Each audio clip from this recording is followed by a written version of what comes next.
U.S.-Israel partnership, handing America's tech crown to Israel. On U.S. taxpayers' dime. By Gen X Girl 1994. In a move that underscores the lopsided nature of U.S.-Israel relations, the two countries are negotiating a proposed 20-year security aid pact to succeed the current 10-year Memorandum of Understanding, MOU, which expires in 2028. Israel hopes the new agreement will provide an annual sum at least equal to, or even greater than, the previous $4 billion per year. Negotiations which halted amid Israel's ongoing genocide in Gaza have restarted with an eye toward closure within a year, though the White House remains quiet, perhaps wary of the political optics. Israeli officials and Israel lobby groups like AIPAC tout this as innovative outside-the-box thinking, but it is a thinly veiled subsidy for Israel's defense sector, with U.S. taxpayers footing the bill for technologies that primarily enrich Israeli firms while offering scant returns to America. Israel's zombie economy. Israel's economy is under significant strain as a result of its genocide campaign in Gaza, and to a lesser extent, the West Bank, prompting increased U.S. intervention. While information about Israel's struggling economy is not widely discussed in the West, Israeli economists such as Dr. Sherhever have concluded Israel heavily relies on foreign investments and loans to remain viable, dubbing it a zombie economy. Key vulnerabilities include BDS impact. The boycott, divestment, and sanctions (BDS) movement is reducing foreign investment. Tech sector collapse.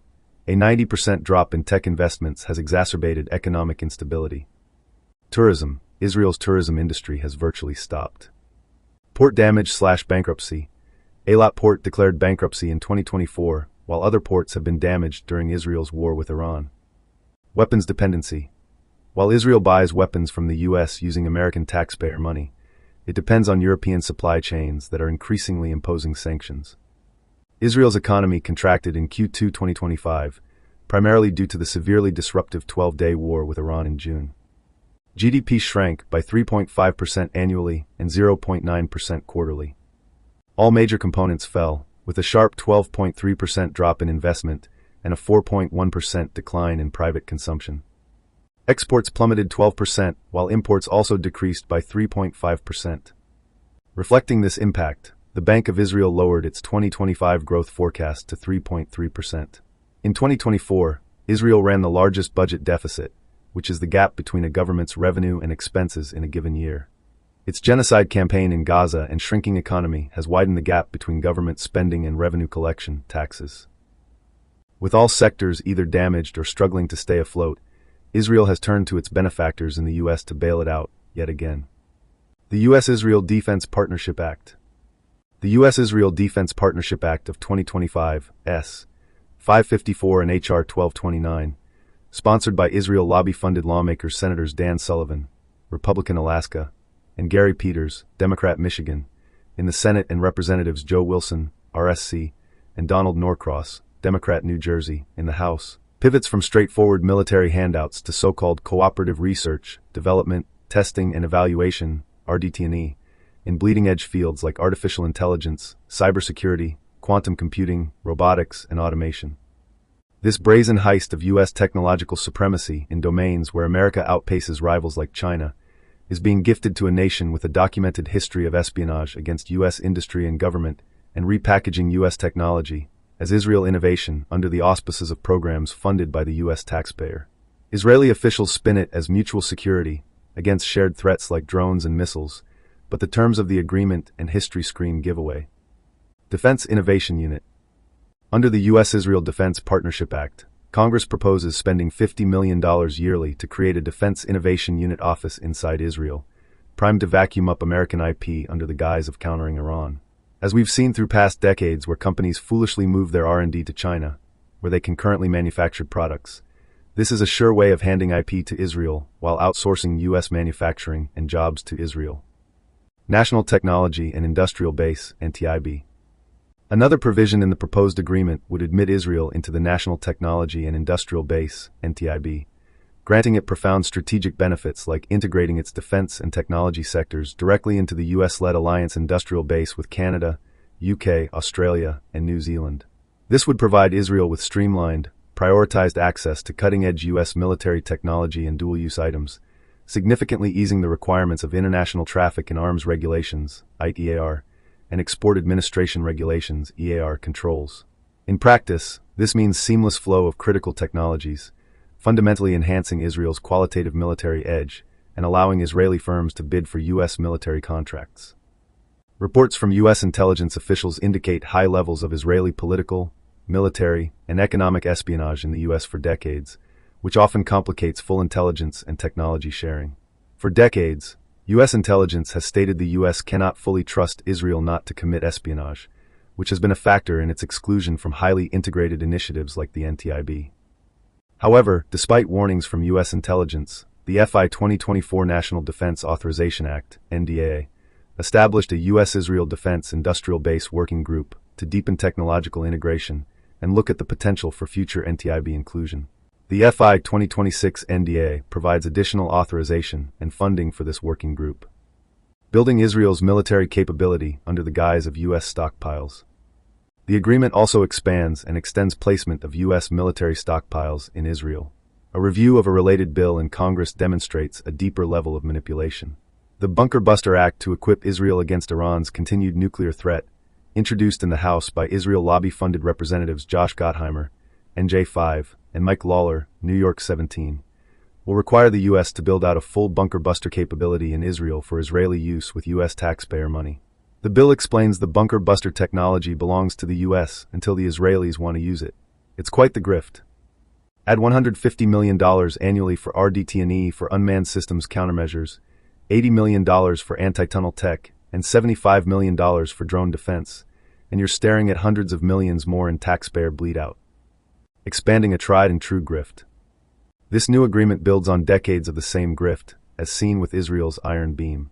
For the past several decades, Congress has funded $500 million per year for cooperative programs between the U.S. and Israel for RDT&E of weapons and weapons systems.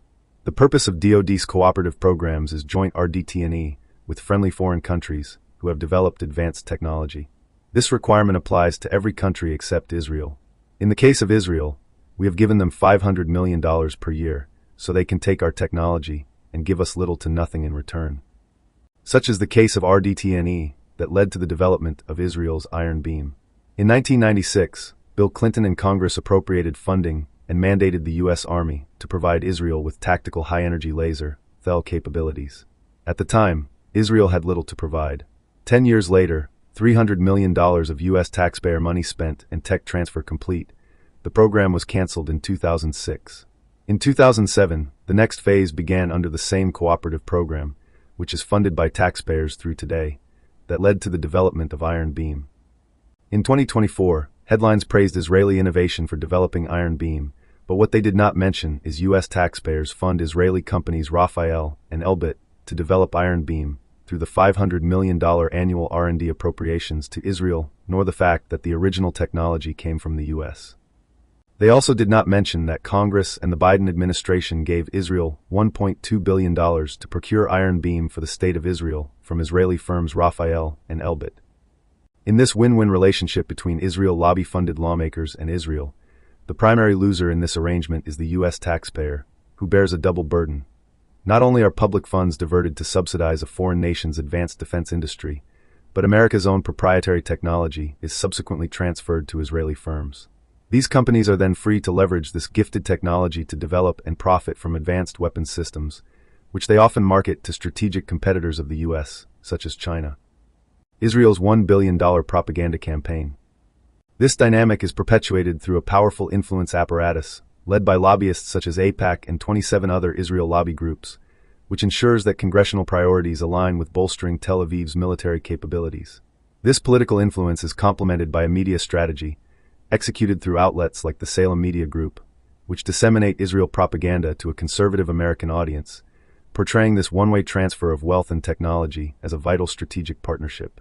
More troubling is the fact that outlets like Salem Media Group are listed as unregistered distributors of FARA-registered Israel agents, such as Clock Tower X, whose sole purpose is to disseminate Israel propaganda to unknowing Americans. During the current media blitz to gain support for the U.S.-Israel Defense Partnership Act, Salem Media's The Aaron Mullen Show featured an interview with Benjamin Netanyahu, who spent the entire segment trying to sell the agreement to a conservative audience. To put the size of this propaganda campaign into perspective, Israel recently approved a Hasbara propaganda budget of $726 million for targeting the West in 2026. When you add this sum to the $150 million for 2025 plus the October supplemental of $40 million, the total comes to nearly $1 billion. This sum is exclusive of the hundreds of millions that are funneled into political campaigns through the Israel lobby to essentially purchase votes in Congress that favor Israel. An act of self-destruction. The result is not the closing of an alliance gap, but the systematic erosion of America's technological edge. By allowing strategic assets to be co-opted by a partner that has a history of engaging in espionage and transferring sensitive technology to adversarial nations, the U.S. is not strengthening an ally. It is subsidizing the very challenges to its own global standing. Rather than representing an evolution in partnership, the continued expansion of this relationship signifies an escalation in the exploitation of American taxpayers and a compromise of long-term technological competitive advantage and national security. Gen X Girl Files is a reader-supported publication. To receive new posts and support my work, consider becoming a free or paid subscriber.